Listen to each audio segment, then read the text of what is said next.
So, DRDO's AAD Phase program has been quite successful, but this program is to counter threat coming from say around 2000 kilometer range missile, but we have a threat from our northern adversaries and which can fire ICBM or IRBM weapon.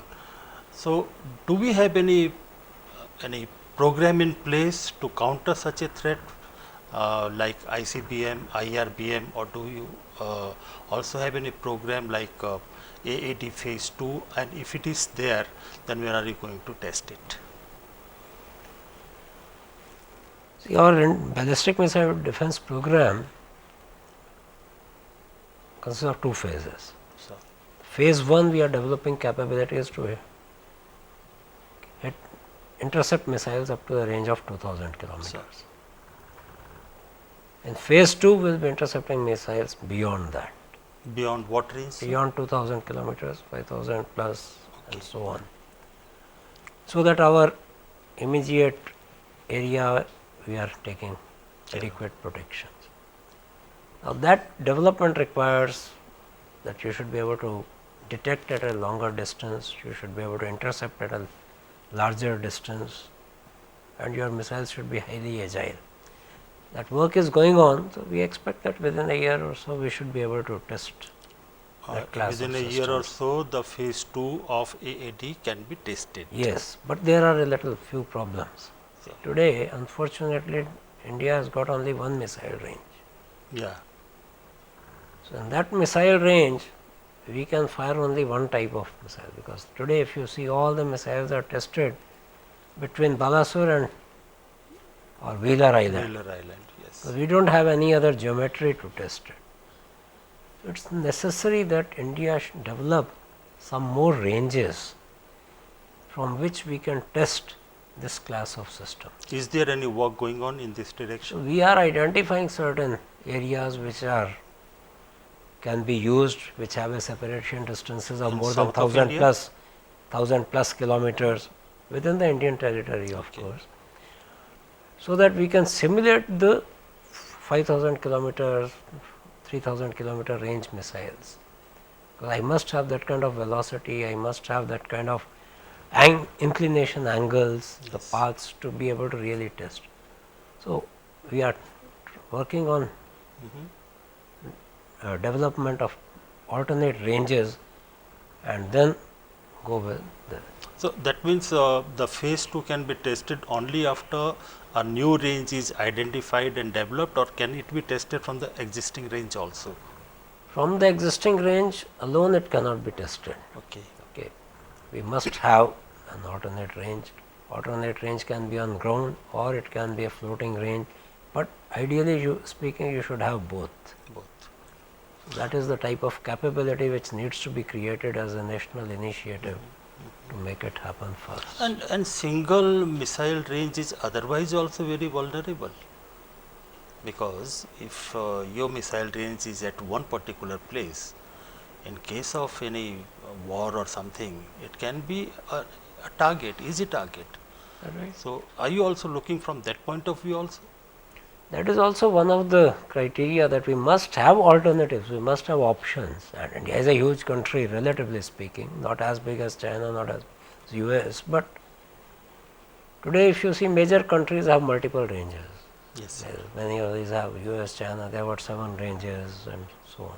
India is the only country having only one range of this class. Of this class. We have very small ranges like Pokhran and all, but they are for much smaller weapons, not of this class.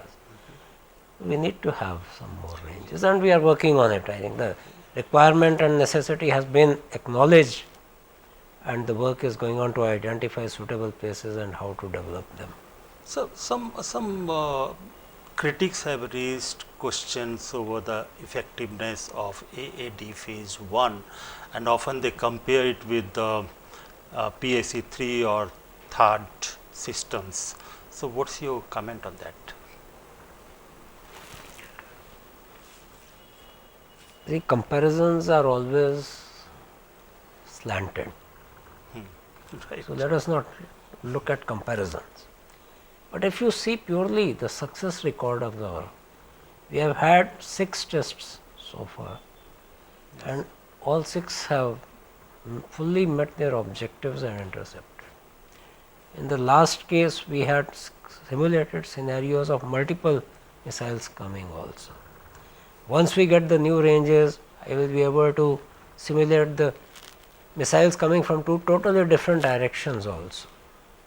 So, I think the program has matured well and is capable of doing its job, intercepting the missiles very well. When you compare 2 systems, there will always be strengths, there will always be relative these things, but I do not think we are. In fact, I am very confident that our system fully meets and is comparable with the best in the world, and in some matters it is far better than PAC. Great. And so, no spacefaring country except India has shown antipathy towards the military use of space. And unfortunately, till today we do not even have a aerospace command. And the threat and importance of the space is growing day by day. So, do you think there is a need for an aerospace command which can consist of all the stakeholders including DRDO?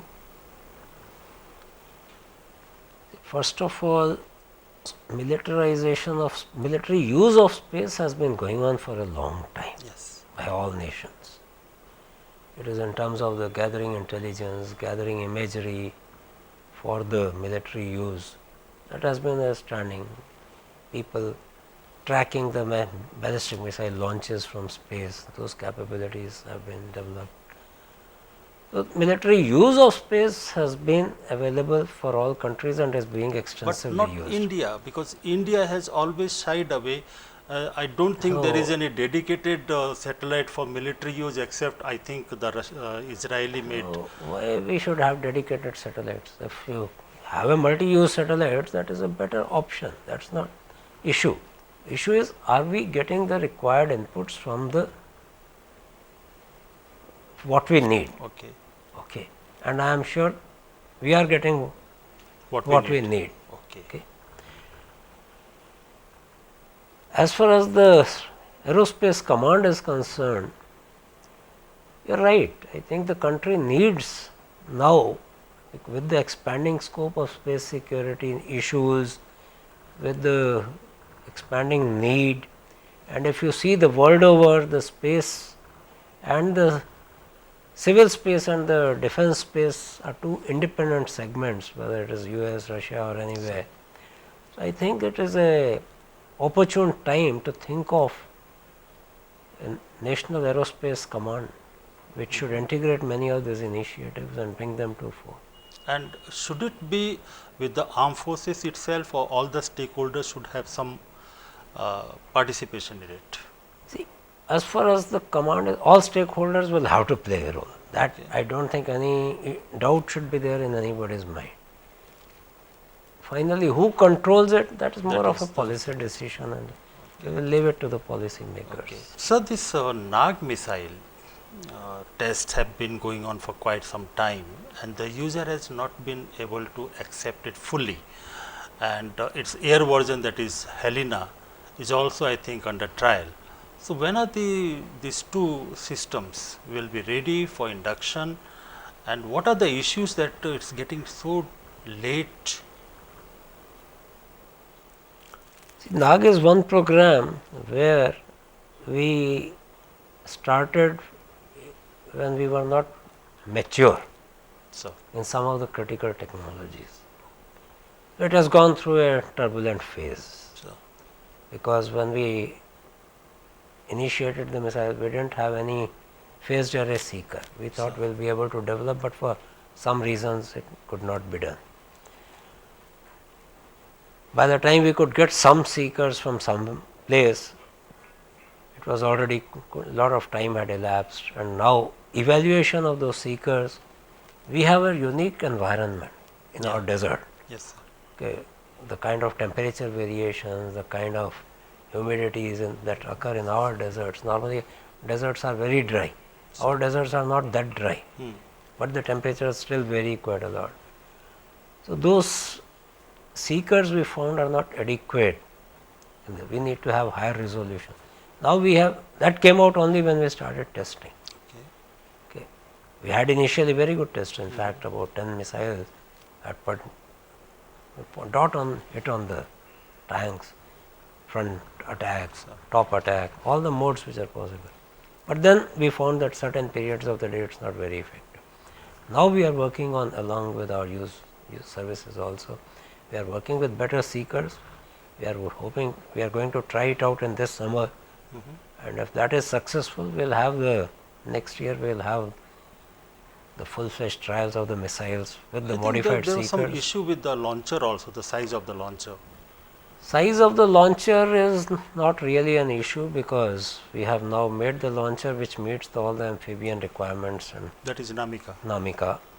There were some issues during the trials, but these are anyway trial issues. So they will be rectified. They are got rectified, and they will go for the tests So again. can we expect that the NAAG missiles and HELINA will be ready for induction, say in a couple of years' time, or it may be? We are expecting by 2014 NAAG missile should be ready for offering it for induction. Our confidence is when it comes, it will be one of the most effective anti-tank missiles with its class of weight But range. the user can't wait that long. They may have to go for acquisition from abroad. See, user has got its own plans to acquire. There is nothing. But today, so far, it has not been able to acquire. We have not, DRDO development has not been the issue and impediment in user getting the best of the weapons in any case, from anywhere. So you are sure that this NAAG missile program will be a success? I am very confident. I am very confident that we will be able to overcome the issues in NAAG as it is, and then we are also working on a higher version of NAAG for future with much lower weight and should be able to be launched from different much lighter platforms, So what is the time including frame? man-pads. That should be, if the project gets sanctioned, it should come within about 2 years from that. 2 years. Thank you, sir. Thank you very much, and wish you all the best for your future Thank you. ventures. Thank you.